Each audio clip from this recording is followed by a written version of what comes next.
faire des petits points, plein de petits points. Des petits cercles.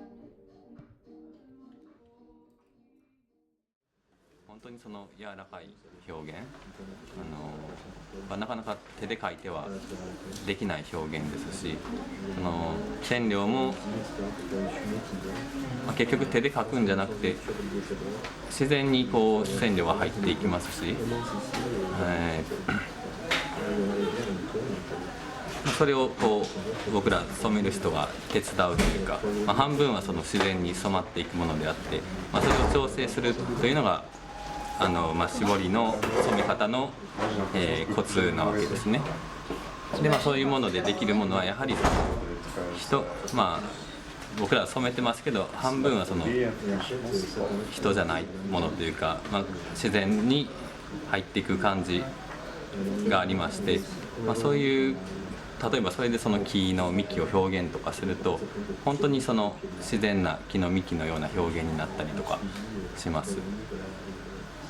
そういうところがやはり絞りの魅力かなと思います。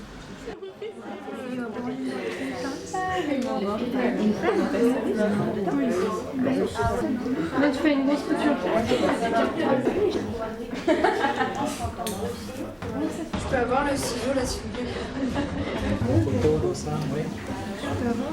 Donc là tu bloques pour pouvoir faire tourner tranquille. Et le nœud c'est ton pouce qui passe devant comme ça, tu vois, genre. Ok. Comme ça. Ensuite tu le renverses dessus. Parce qu'il y a des personnes qui ont fini le premier délature, première chiboli, mais il va continuer. C'est dans quel groupe toi, Marie?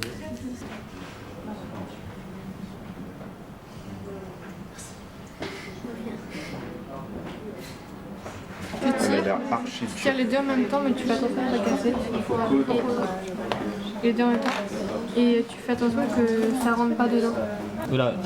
さっきのようにこのティッシュで芯がいります。このサイズだと。Alors la petite étoile, ça on n'a pas besoin de bouchon, mais ces deux là, comme c'est assez grande, on a besoin de petits bouchons derrière. Ok. Et là on tire que sur un fil ou sur les deux? これは一本でいくんですけど、一本で。 Juste un fil. Je vais peut-être trop serrer. Pour la petite là, juste pour l'étoile, oui. Vous commencez à serrer, c'est vraiment bien de lui montrer qu'ils vous disent, parce que entre ce qu'on croit être bien et ce qui est bien, il y a une petite différence. Je sais pas. Et what is Mais fais attention. C'est juste après les autres. Tu crois qu'on peut se mettre à combien dans les bacs? Je sais pas du tout. C'est impossible. Attends, c'est déjà avec un petit carré devant.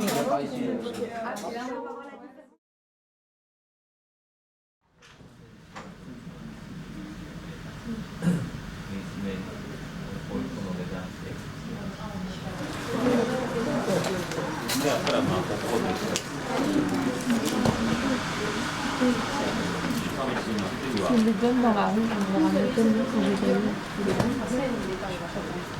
Ah, alors ça va être trop. Mais c'est trop beau. Oui, qu'est-ce que tu veux? Je vais faire pareil. C'est pareil. T'avais fait ça? Ouais, et je l'ai placé là, tu vois, lui il est là. Ouais. Et lui il est là, j'ai fait comme ça. Ouais. Là, le truc normal, j'ai serré et après j'ai enroulé comme un saucisson là. D'ailleurs, ça ressemblait à un saucisson quand c'est sorti. Et t'as avec pas la mis de couleur. film? Non, pas de film. Ça, pas de film. Quoi. Ça non plus. Putain, il y a quoi qui doit être... Non, en fait, je Là dis de aussi, la là, connerie. t'as Là, juste- il y avait des films. Là, il y avait des films. Là, il n'y avait pas de film. Là, il n'y en avait pas, et là non plus. Là, t'as fait pareil, t'as emmitouflé dans des corps. Ouais, mais ça, c'est normal, ça. Ça, c'était ce qu'il fallait faire? C'est ce qu'il fallait faire, ouais. Ah, je l'ai pas fait. En fait, surtout pour les élèves de la section images imprimées, je pensais que c'était très intéressant qu'ils fassent cette expérience d'une matière différente du papier ou de l'écran, hein, donc de travailler tissu et puis dessiner avec une autre manière d'autres outils que les pinceaux, les crayons, mais avec cette technique de shibori, avec les réserves, je pensais que c'est très intéressant qu'ils se rendent compte qu'il y a, depuis des siècles, il y a d'autres artistes, des artisans essayer de dessiner avec leur manière. Donc là, je pars d'un dessin que j'ai fait à partir d'une photographie d'eau. Et du coup, à partir de ce grand dessin, j'ai essayé de l'interpréter en une sorte de dessin technique adapté à cette technique de shibori. Je pense cette technique qui est un peu aléatoire, elle peut être pas mal adaptée à ce type de dessin lié à l'eau, parce que justement les images d'eau, c'est souvent des images un peu déformées, un peu mouvantes, et du coup j'espère que la technique va me permettre de révéler un dessin qui fonctionnerait avec l'univers que j'essaye d'explorer. Parce que du coup je travaille sur le thème de l'eau et l'imaginaire pour mon travail personnel. Moi je vais faire sur un motif comme ça avec des éclairs qui vont être à chaque fois cousus en ligne en fait. Il y aura beaucoup de lignes, ça va être beaucoup de travail et il y aura une lune rouge à l'intérieur au centre de mon dessin en fait et il y aura les éclairs qui vont pour fendre un peu la feuille comme ça et du bleu, donc il y aura 2 teintures avec un bleu nuit derrière comme ça et peut-être quelques étoiles derrière aussi, voilà, ça va être ça. Leur réaction est beaucoup plus vive que par rapport à ce que j'imaginais. Ils ont des réactions très vives et il y en a certains qui ont déjà compris très vite le processus. Donc moi je pensais que ça prendrait un peu plus de temps puisque textile c'est pas leur domaine prédestiné. Donc je suis plutôt étonné de leur rapidité de compréhension. Bon, de là faire une vraie création c'est autre chose, mais j'ai déjà qu'ils ont compris ce processus de shibori et dessiner avec ça, c'est déjà pas mal. C'est ces deux-là, mais qui vont être superposés. Ça va se fondre. Ouais. Mais ici, vu que ça aurait été blanc avant, Ouais. ça va être que cette couleur-là. Et avec autour cette couleur-là. Oui, mais tu vas coudre ici pour faire le chapeau. Là ? Ouais. Oui. Ouais. Oui, pardon. Mais là, cette ligne-là, Oui. à quel moment tu couds? Ici en même temps, il va se croiser? Ah, je n'avais pas pensé à ça. Je réfléchis en mode sérigraphie et ça marche pas. Non. Ça, cette forme est compliquée. C'est cette forme-là. もしくはここを何かただの縫い締め絞りにするとか。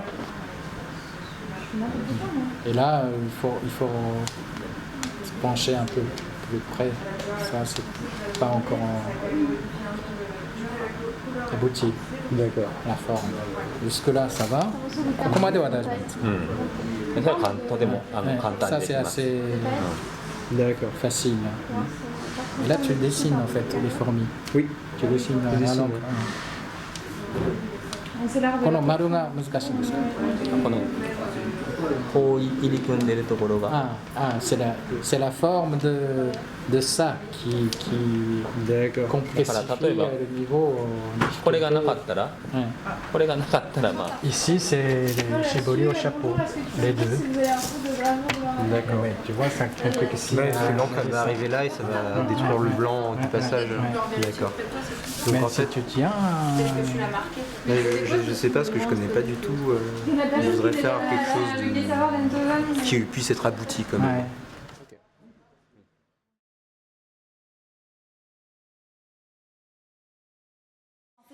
Là, on est vraiment dans un truc. Nous, c'est pas du tout comme ça qu'on teint d'habitude. Dans notre pédagogie, nous essayons d'allier vraiment le faire et le concept. Donc, nous allons toujours de l'un à l'autre, nous apprenons des techniques, mais nous essayons tout de suite de les mettre dans un contexte contemporain, dans un contexte innovant. Et nous essayons à la fois d'apprendre, de dépasser ces savoir-faire. Bah non, moi je trouve ça assez compliqué. Enfin, c'est-à-dire que là, cette étape-là, c'est pas très difficile, mais en fait, la partie qui est vraiment la plus difficile, après, ça va être quand il faut resserrer, faire les nœuds, etc. Ça, je crois que pour tout le monde, c'est un peu compliqué, mais c'est vrai que c'est à comprendre, c'est pas très difficile, mais après, c'est quand on passe vraiment à la technique que ça devient assez compliqué parce qu'il faut avoir les gestes, etc. Et nous, comme on n'a pas l'habitude, on a souvent tendance à faire les choses pas forcément très bien. En fait, ce serait une mer en gros. Donc ça, ce serait l'horizon. Et puis on voit les vagues qui se rapprochent de plus en plus au fur et à mesure. Voilà. Et donc je fais la technique des points pour toutes les lignes. Au départ, je voulais vraiment en faire partout, mais il m'a dit que ça mettrait 5 mois pour faire ça, donc c'est pas possible. Donc du coup, j'ai simplifié un peu et je vais faire juste comme ça les lignes. Et là, pour ça, je vais faire la technique du shibori en chapeau pour faire des petites bulles. Et je ferai un dégradé de bleu. Voilà. Donc là, j'ai pas mal de lignes à faire. C'est assez long, c'est assez fastidieux, mais bon. Je dois voir encore comment faire les nœuds. Pour chaque ligne, il faut faire un nœud particulier qui est assez difficile à faire. Et du coup, ça va prendre encore plus de temps. Et c'est beaucoup un travail de patience, quoi. Pour quelqu'un qui n'est pas patient comme moi, c'est assez compliqué, je pense. Là, aujourd'hui, il y a 3-4 personnes qui saignent les doigts pour dessiner. Voilà, il y a plein de sparadraps qui partent là, donc c'est bien. En fait, cette expérience saignante donne quand même leur intérêt dans le workshop. En fait, je vais faire un motif de banquise. En fait, ça va être des morceaux de banquise qui se cassent peu à peu.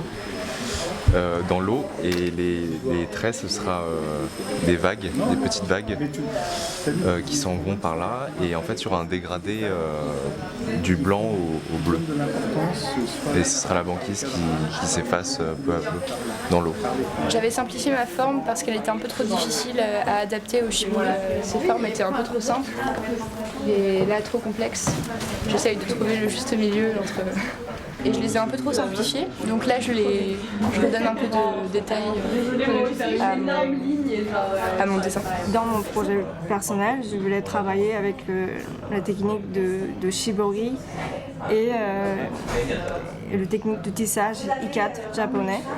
Et donc justement ce workshop, ça apporte une nouvelle dimension à un shibori que je connaissais, donc c'est très intéressant. La problématique de mon grand projet, c'est comment mettre en valeur le savoir-faire traditionnel japonais qui est en train de disparaître. Donc justement, je m'intéresse à certaines techniques traditionnelles japonaises que j'aimerais réinterpréter dans mon travail et associer avec d'autres techniques plus contemporaines pour mettre en valeur le travail artisanal, manuel japonais. Et je m'occupe de l'atelier de sérigraphie papier là-haut et je viens voir les étudiants de troisième année image imprimée qui font leur workshop et c'est magnifique ce que vous leur faites faire. Franchement, je rêverais d'être étudiante moi aussi pour faire... Oui, je pense que c'est toujours bien de découvrir des techniques anciennes. Après, là, ils font des expériences telles que vous leur montrez et après, ils vont en faire eux-mêmes leur propre... ils vont expérimenter d'autres choses à partir de ça, vraisemblablement. Ils sont très très forts et très intelligents, donc ils vont inventer des choses, c'est sûr. Ah non, c'est l'inverse. J'avais pas très bien compris certaines techniques de ligaturage. Et du coup là il a pu me montrer. En plus j'ai pas des formes rondes comme sur le premier exercice pour la technique chapeau. Du coup c'est un petit peu plus difficile et puis j'ai réfléchi avec lui aussi par rapport au placement de mes couleurs. Ensuite je vais passer dans un premier bain de turquoise. Après ce bain là je vais à nouveau faire la technique chapeau et des ligatures, enfin des traits en ligature. Et du coup je vais réserver le turquoise et ensuite je vais repasser mon tissu dans un deuxième bain de bleu marine et en ayant réservé le turquoise j'aurai au final 3 couleurs. Depuis l'industrialisation en Occident, en fait, on a séparé les tâches entre l'artiste dessinateur et les réalisateurs. Donc il y a une sorte de cassure de savoir-faire entre le concepteur et le réalisateur. Ça, c'est plus l'industrialisation, en production industrielle avance, plus l'artiste devient concepteur. Alors qu'au Japon, en fait, ce qui est assez caractéristique, la cassure est moins visible. En fait, l'artisan et l'artiste restent encore très proches. C'est ça qui est intéressant de confronter des arts comme Tsujigarana, c'est que en fait, celui qui veut dessiner, ils sont obligés de savoir le processus de la technique.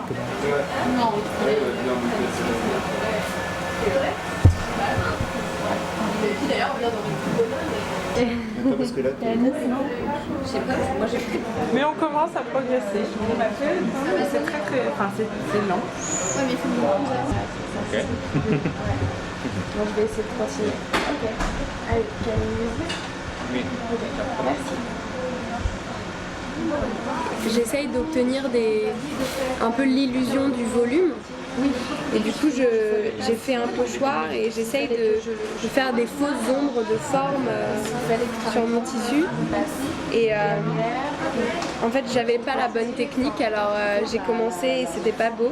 Je mettais trop d'encre et j'utilisais le pinceau qui est à moi. Et c'est pas un bon pinceau parce que les poils sont trop souples. Après, lui, il est venu. Du coup, ça fait plus les dés d'ombre. Et c'est parce qu'en fait, son pinceau à lui, il est très dur et très plat. Et en fait, il m'a expliqué qu'il ne faut pas tamponner, mais il faut vraiment faire des cercles. Et tout est dans le geste en fait. 横に開く。Et tu tires en ce sens. Hop là, tout de suite, tout de suite. Sur le côté. Ah. じゃあこう。 C'est ça? こうじゃなくて。違う。こう。もう一回最初から。Depuis le début. Ouais. Mhm. 一緒にしてください Là よ。 c'est bon? C'est bon. で、 Non, en fait, il faudrait que ce pouce-là, il faut utiliser. Vas-y, あ、 viens. やっと分かった。ここで押さえてるんや。そう、ここそう。あ、いや中指で。Non, oui. こっちの人は割と行き当たりばったりで、まあこうしてどう考えてんのとか聞いても分からないとか、まあとりあえず染めてみてから考えるとか言わはるけど、まあこの絞りで作るってことは先に完全にもう計画書を出してほしいぐらいであって、配色計画とかそのためにどう逆算して、まあアポロ計画と一緒ですけど、こうしたいんやったらじゃあまず何からやるかで、それによってここが変わればもう全部変わるんで、それがもう糸の縫い方とか言ったらもう下絵の描き方からここが色が変わればもうそこから変わるっていうので、考えるのはもうほぼ最初に終わらせて、あとは淡々と作業をするだけじゃないっていうのが一番早くて一番失敗しない。失敗すればほぼ直せないので、だからね何千と多分あったとしても1個でも忘れたらあかんし、そのためにいかにミスらないかっていうことを常に考えてるわけですよ。失敗絶対したくないので。ということでやっぱり考えるのは考える時に考えて、作業は空っぽでやるというのが失敗しないコツだと思っています。Maintenant, je fais les nœuds dans tout ça. じゃあこれのLes nœuds des lignes. 縫い締めをやればいいですか、これから。もう一回これ練習に巻いといて。 Et encore une fois, tu vas refaire, soit dans ce sens-là, soit dans ce sens-là. Tu vas refaire encore une fois une boucle parce qu'il veut que tu t'entraînes comment faire la boucle. D'accord. Donc je remets du vinyle et je refais. Non, pas du vinyle, juste les fils, mais surtout au bout. Dans le sens d'une aiguille d'une montre. C'est toi qui décides. Tu vois. Et là, tu fais par exemple les hauts des formes, comme ça on a une espèce de logique de l'eau, du reflet.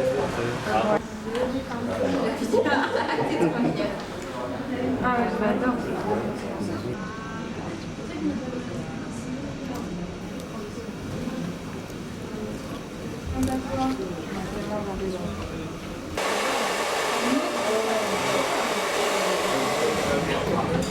Comment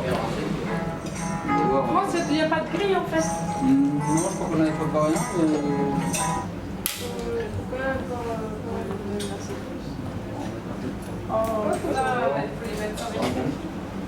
Du coup, si ça fait 5 minutes, je pense que ça ressemble à ça. Ouais. T'as trempé?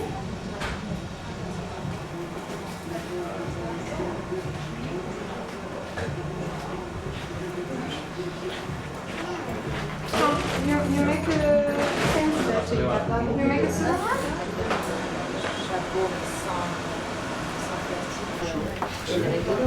Ouais, vous savez.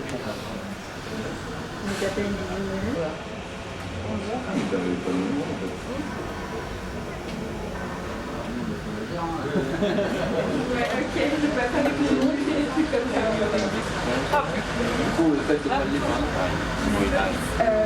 Non, là, ça, cette fleur, parce qu'il y a là-dedans, parce que pour avoir cette intensité de bleu, il faut laisser le tissu très longtemps. Et ça, dedans,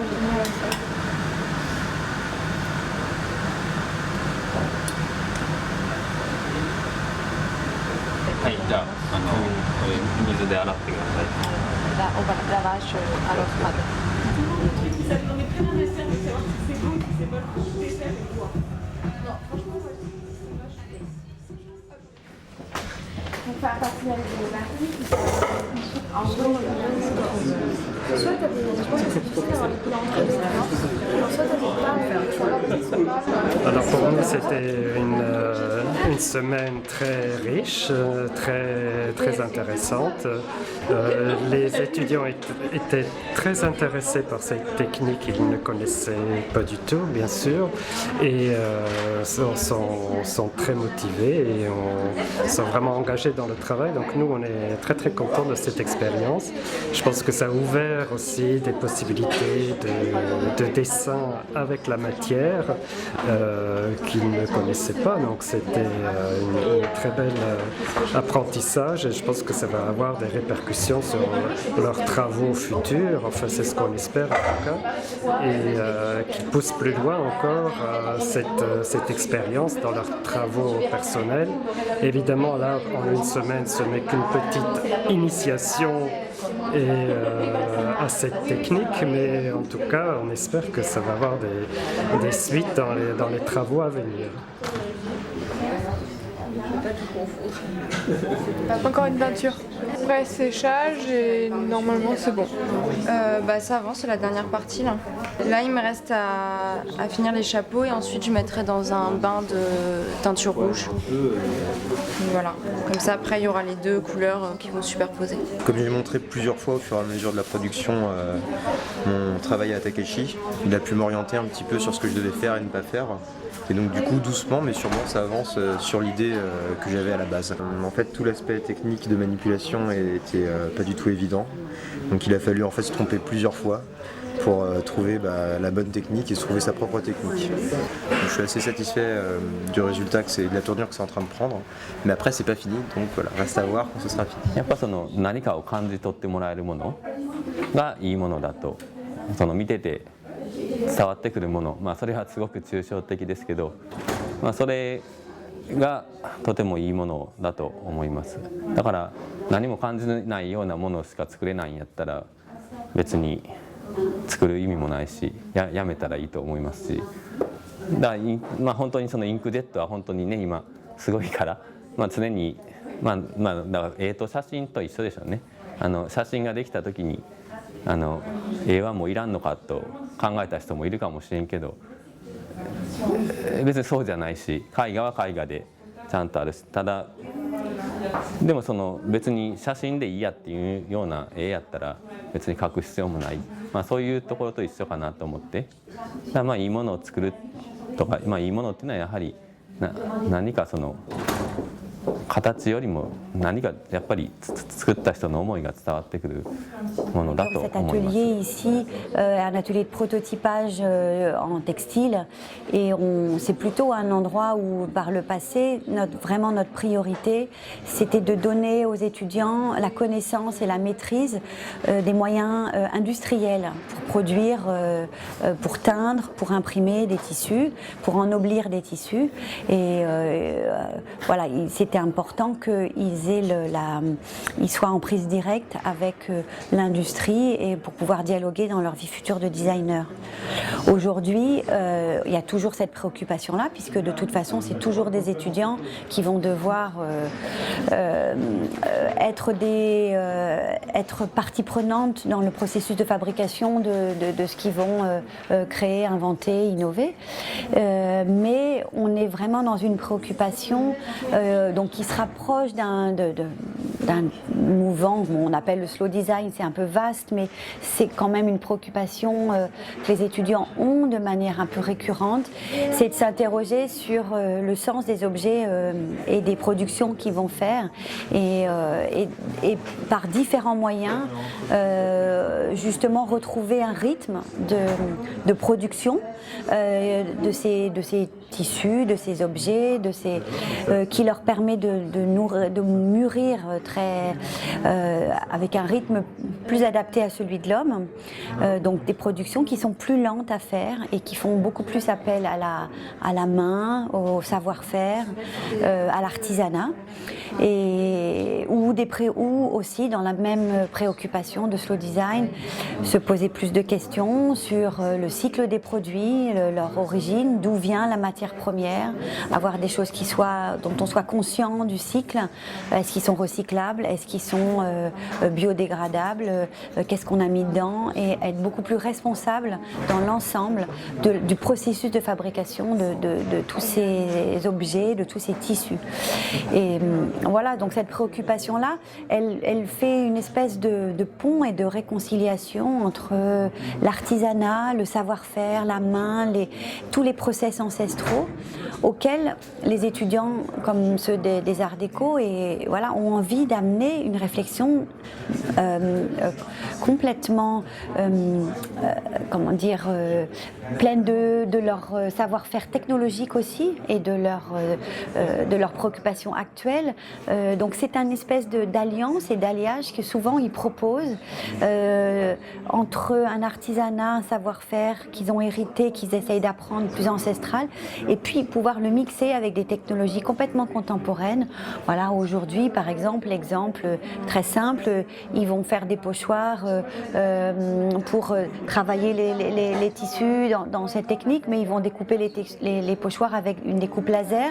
Bon, c'est un petit exemple très basique, mais voilà, il peut y avoir comme ça tout un tas de systèmes où en fait on va repenser l'artisanat, on va repenser le savoir-faire, mais avec nos connaissances scientifiques d'aujourd'hui, avec nos outils d'aujourd'hui, et pas forcément pour aller plus vite, mais c'est pour mettre, enfin ça peut gagner du temps évidemment, mais c'est pour permettre de leur donner une actualité, une intelligence actuelle, et ne pas passer du temps là où forcément c'est pas nécessaire, mais par contre de savoir donner du temps au temps pour que cet objet il ait du sens au bon endroit, et ça c'est intéressant. Voilà, donc on est aujourd'hui, ce type de workshop s'inscrit complètement dans cette problématique.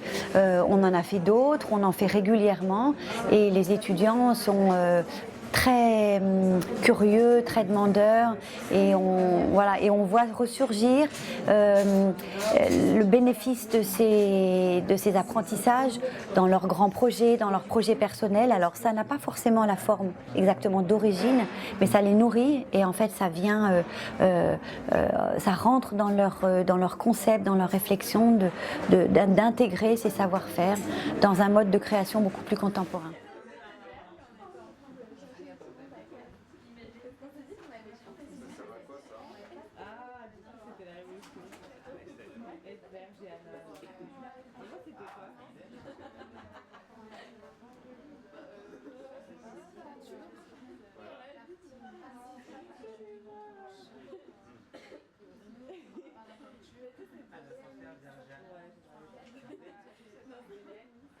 On verra. des parties.